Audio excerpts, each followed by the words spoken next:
Un cordial saludo, estamos acá presentes mi compañero Fabio Navia y yo, Rodrigo José Giraldo, presentando para la Universidad Militar Nueva Granada y la asignatura de partidos políticos la tercera actividad, que es el análisis de España, el Renacimiento y la Ilustración. La primera pregunta es describir cuál fue el impacto de la Reforma Protestante en España y cuáles fueron los cambios ocurridos a partir del rompimiento entre la Iglesia y el poder político en este periodo. Explique y argumente. El impacto de la Reforma Protestante en España se dio mediante los siguientes puntos. La persecución y represión en la cual se dio la Inquisición española, esa jugó un papel crucial en la represión del protestantismo en España. Los reformadores y simpatizantes protestantes fueron perseguidos, encarcelados y muchos casos de estos ejecutados. Asimismo, se dio la falta de arraigo sobre los reformistas en España, lo que hizo que adoptaran ir a huir a otros países. Estuvieron más relacionados los reformistas hacia el humanismo, también la lectura de la Biblia, que con el luterismo o el calvinismo se presentaba en esa época en las personas que no eran directamente, digámoslo así, tenían puestos en la Iglesia Católica, podían leer la Biblia y en esa época solo directamente los elegidos por la Iglesia Católica podían hacer la lectura de estos textos. De igual manera se dieron reformas internas donde la Iglesia Católica en España implementó algunas reformas internas para corregir los abusos y mejorar la disciplina eclesiástica, lo que ayudó a mitigar el impacto de la Reforma Protestante. En los cambios a partir del rompimiento entre la Iglesia y el poder político podemos establecer que en la consolidación del poder real se da una centralización del poder mediante los reyes católicos y sus sucesores utilizaron la religión como una herramienta para consolidar su poder. Y en el control sobre la iglesia vemos que en la monarquía española ejerció un control significativo sobre la iglesia, nombrando obispos y otros cargos eclesiásticos, los que permitió una mayor centralización en el poder político, en los impactos sociales y culturales. Nos damos cuenta que la homogeneización religiosa tuvo un papel fundamental. Asimismo, tenemos que el aislamiento cultural se da por la falta de la diversidad religiosa y la reprensión de ideas reformistas, que contribuyeron al aislamiento cultural de España en comparación a otros países europeos eh, que adoptaron el protestantismo. ¿Sí? Eh, Nuestra argumentación se basa sobre que el impacto de la reforma protestante en España fue limitado debido a la fuerte represión ejercida por la Inquisición y la alianza entre la Iglesia y el Estado, ¿sí? Mientras que en otros países europeos la reforma llevó a los cambios significativos en la estructura política y religiosa. En España se reforzó la centralización del poder real y la homogeneidad religiosa. Ya como segunda pregunta, tenemos que, dice, ¿cómo se desarrolló en España el periodo del absolutismo monárquico característico del Renacimiento? Debemos de escribir y argumentar y definir acerca de este tema. Entonces, para describir el desarrollo del absolutismo monárquico en España debemos tener en cuenta la etapa de los reyes católicos, Isabel y Fernando, donde se dio la unificación de los reinos, eh, Isabel de Castilla y Fernando de Aragón. Unificaron sus reinos mediante el matrimonio en 1469, lo que sentó las bases para un Estado centralizado. Se establecieron reformas administrativas, como la creación de la Santa Hermandad, una fuerza policial que ayudó a mantener el orden y la justicia. Asimismo establecieron el control sobre la iglesia a través del concordato en 1482. Después tenemos los Habsburgo, que era entre Carlos I y Felipe II, que establecieron la centralización del poder, consolidando la autoridad real sobre los diversos reinos y territorios bajo el control. También establecieron una burocracia eficiente y un ejército permanente, lo que redujo el poder de la nobleza y argumentó la capacidad del rey para gobernar directamente. Felipe II también utilizó el poder absoluto para llevar a cabo una política exterior muy agresiva. En la etapa de los Habsburgo, Felipe V y sus sucesores se dieron las reformas borbónicas. Tras la Guerra de Sucesión Española en 1701 y 1714, inspiradas en el absolutismo francés, centralizado aún más en el poder y eliminando las particularidades religiosas, utilizando decretos de nueva planta. Estos decretos abolieron los fueros y privilegios de los reyes de Corona y Aragón. Esto ayudó también a utilizar la modernización del Estado. Los Borbones implementaron reformas administrativas y económicas para modernizar el Estado y aumentar la eficiencia del gobierno, según Fain en el 2023, que hizo un artículo.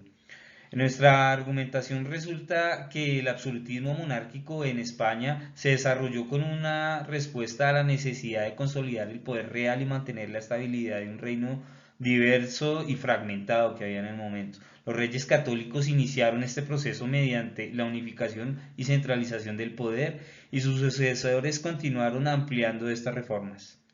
Como definición se puede decir que el absolutismo monárquico es un sistema de gobierno en el que el monarca posee un poder absoluto y centralizado sin restricciones significativas por parte de otras instituciones o grupos sociales. La tercera pregunta que vamos a responder el día de hoy es: ¿cuál fue el impacto de contrarreforma en España? Explique y descríbala. La contrarreforma tuvo un impacto profundo y duradero en España.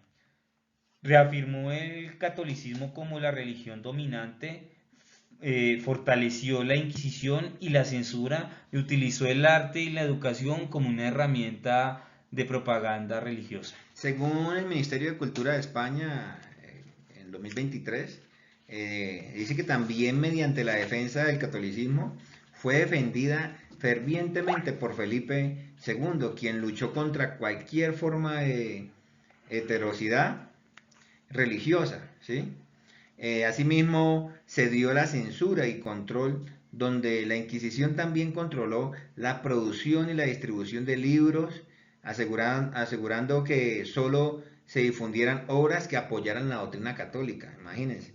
En la influencia en la cultura y el arte se dio el arte barroco, en la cual influyó significativamente en su énfasis en la emotividad y la grandiosidad. Se utilizó como una herramienta de propaganda para promover la fe católica. En el impacto político decimos que se dio la centralización del poder mediante la alianza entre la Iglesia y el Estado. Esta se fortaleció consolidando el poder absoluto de los monarcas españoles. Eh, ya como cuarta pregunta tenemos que ¿cuál fue el impacto de la revolución industrial la revolución gloriosa en España? ¿Sí? Entonces, podemos decir que es clave hablar del desarrollo económico que se da mediante la industrialización tardía en España. Ya que esta experimentó una industrialización más lenta en comparación de otros países europeos como Gran Bretaña y Alemania, ¿sí? Eh, en cuanto a los sectores clave, tenemos que la industria textil en Cataluña y la siderurgia, Siderúrgica en siderúrgica el País del Vasco País también. Vasco fueron los sectores más destacados en este campo, ¿no? Sí, esto también llevó a la creación de nuevas infraestructuras, como las de los ferrocarriles y los puertos. En el impacto social hay que tener en cuenta el cambio en la estructura social, donde la revolución industrial transformó la estructura social, con el surgimiento de la clase obrera y una burguesía industrial que hubo en el momento. En las innovaciones tecnológicas se manifestó los avances en tecnología donde, donde se introdujeron máquinas avanzadas y tecnología de producción modernas que mejoraron la productividad y la competitividad en la industria española. En el impacto en la Revolución Gloriosa en España se dieron las siguientes etapas. El cambio político con el fin del reinado de Isabel II. Esto resultó en el destronamiento y el exilio de la reina Isabel II, marcando el fin de su reinado. En cuanto a las reformas y los conflictos, se dan los intentos de democratización en el que durante el sexenio democrático se intentaron implementar reformas democráticas y modernizar este mismo Estado, aunque enfrentaron resistencia y conflictos internos. Ya como quinta pregunta, tenemos que dice, realice una descripción de cómo se estructuró la burguesía y el proletariado en España a partir del fin del feudalismo y el cambio de los siervos en una nueva clase social con un enorme poder, ¿sí? Entonces, decimos que en la estructura de la burguesía y el proletariado en España se debe tener en cuenta el fin del feudalismo y el surgimiento de la burguesía en la cual se da la transición del feudalismo al capitalismo, ¿sí? Y con el declive del feudalismo, los siervos de la gleba comenzaron a liberarse de sus obligaciones feudales. Ya con el tiempo surgió una burguesía industrial que controlaba fábricas y empresas. En España, esta clase incluía a empresarios textiles, en Cataluña, financieros en Madrid, y el País Vasco y propiedades de grandes latifundios que se dieron en todo el sur, ¿no? Ya en la formación del proletariado se da a tener en cuenta la migración rural y urbana, en la que la industrialización atrajo a muchos campesinos a las ciudades, eh, sí, y logró que estos campesinos se movieran más que todo a Madrid y a países, y al País Vasco, ¿no? Y pro- propietariados de grandes latifundios que se dieron en todo el sur. Entonces, asimismo se dieron condiciones laborales en las que el proletariado se enfrentaba a duras condiciones con, con situaciones para todos los empleados, ¿no? Con largas jornadas y bajos salarios. Esto llevó a la formación de un movimiento obreros y sindicatos que luchaban por mejores condiciones de trabajo. Podemos saber que también hubieron conflictos y alianzas de lucha de clases en esa época. La burguesía maximizaba sus beneficios mientras el proletariado luchaba por mejorar sus condiciones de vida. Con los movimientos sociales durante el siglo XIX y los principios del siglo XX, España fue testigo de numerosas huelgas y protestas obreras. Esos movimientos fueron fundamentales para la eventual implementación de reformas locales y sociales. Esto según Olesa en 2024. Seguimos con la siguiente pregunta, que son los elementos que tomó España de la Revolución Francesa. Tenemos que explicar eso. Los elementos tomados de la Revolución Francesa por España fueron las ideas de la libertad, la igualdad y la fraternidad, dadas mediante la división de las ideas como las ideas de la libertad, la igualdad y la fraternidad propagados por la Revolución Francesa. Encontramos el eco en algunos sectores de la sociedad española, especialmente entre los intelectuales y los reformistas. Otros elementos fueron de las reformas políticas que hubieron dentro de España. Fue uno de los impactos más significativos, fue la promulgación de la Constitución de Cádiz en 1812, que incorporó principios liberales como los de la soberanía nacional, la separación de poderes y los derechos individuales de los ciudadanos.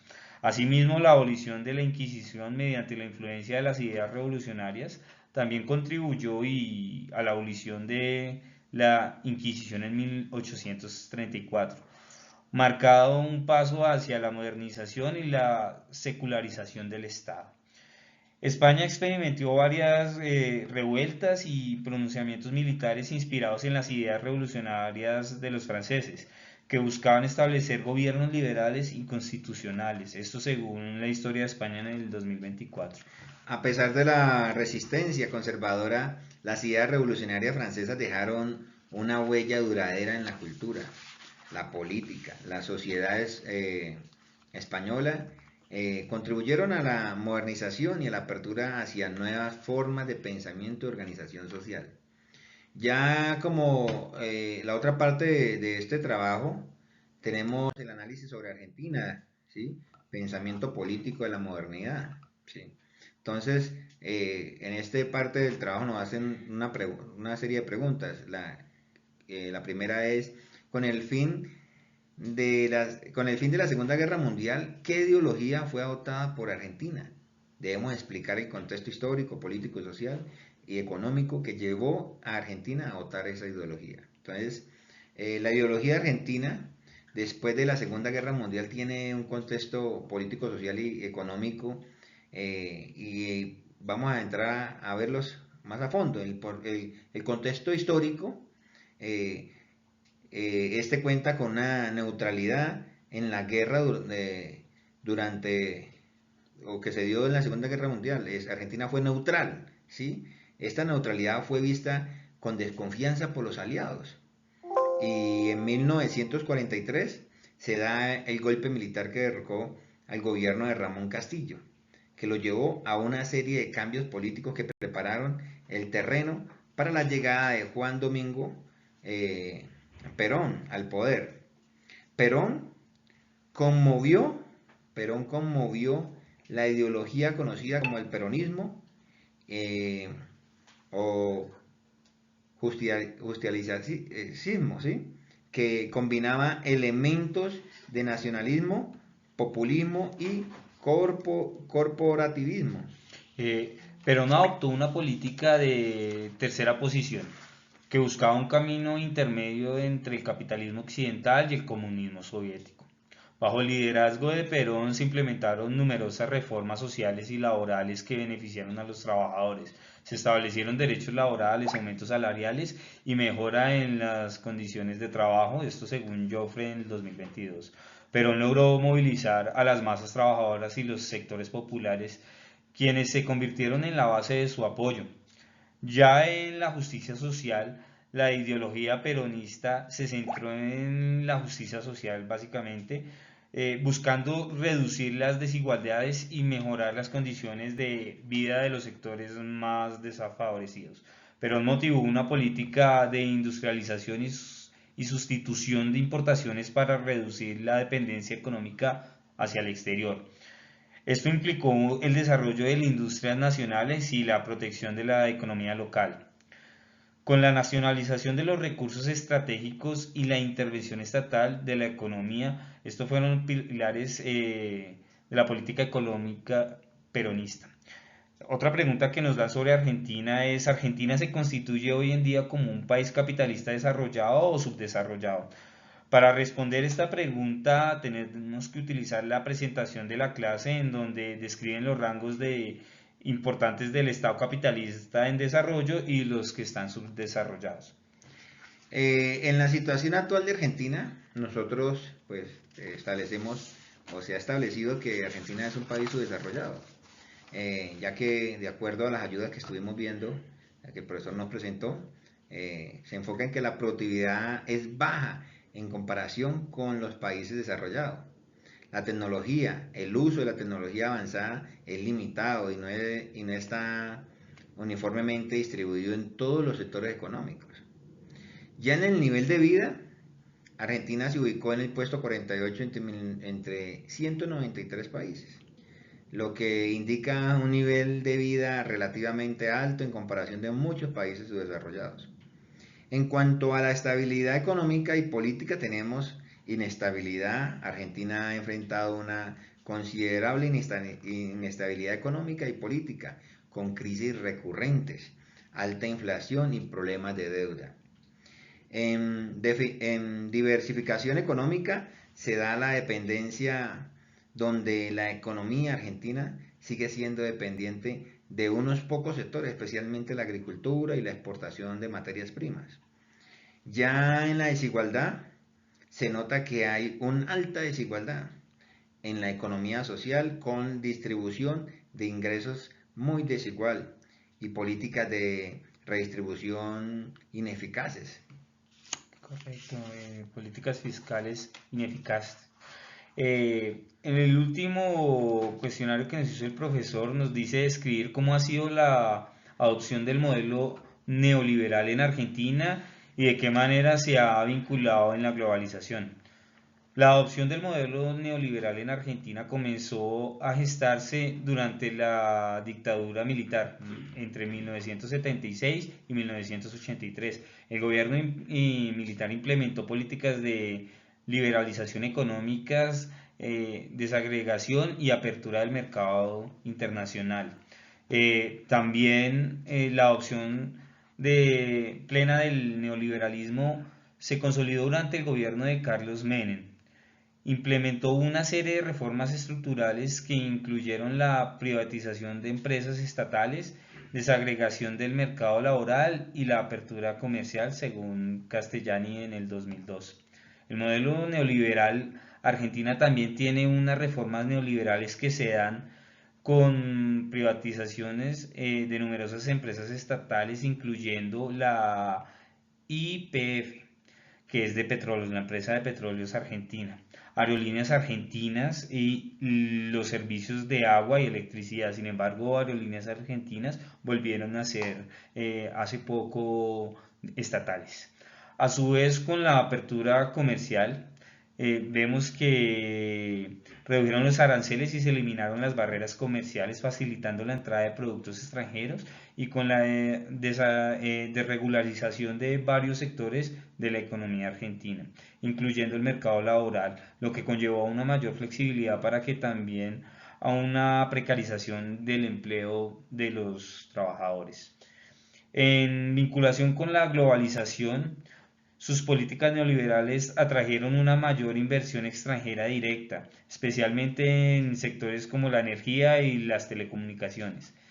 Ya con la dependencia del capital internacional se da la apertura económica y la liberalización financiera, aumentando la dependencia de Argentina en el capital internacional. Y en la desigualdad y en la pobreza, las políticas neoliberales también exacerbaron la desigualdad y la pobreza, la llamada grieta argentina, la brecha que hay entre los ricos y los pobres. Sin dejar de mencionar que también la gran mayoría de ricos argentinos están vinculados al sector público, ya sea el gubernamental. Ya para concluir, tenemos que la reforma protestante iniciada por Martín Lutero en España fue limitada y diferente en comparación a otros países europeos. La contrarreforma fue la respuesta de la Iglesia Católica a la reforma protestante, dando una reorganización dentro de la Iglesia Católica en España. En España la revolución industrial transformó la economía y la sociedad, ¿sí? Esto se vio enmarcado con todas las reformas que se dieron y pues las políticas que se tomaron, ¿no? La transición del feudalismo al capitalismo en España dio lugar a la formación de las clases sociales principales, que es la burguesía y el proletariado. Ya en la Revolución Francesa decimos que tuvo un impacto significativo en España, ¿no? Se dio una cosa significativa en España que, aunque en muchos países europeos se dio, en España pues marcó mucho. Y por terminar, podemos hablar que la Segunda Guerra Mundial, Argentina adoptó una ideología como el peronismo, bajo el liderazgo de Juan Domingo Perón, de neutralidad. Esta ideología cambió los elementos del nacionalismo, populismo y corporativismo y los conjugó entre ellos. Y se centraba en la justicia social. Muchas gracias por su tiempo, profesor, y por poder compartir con nosotros su conocimiento. Muchas gracias, profesor.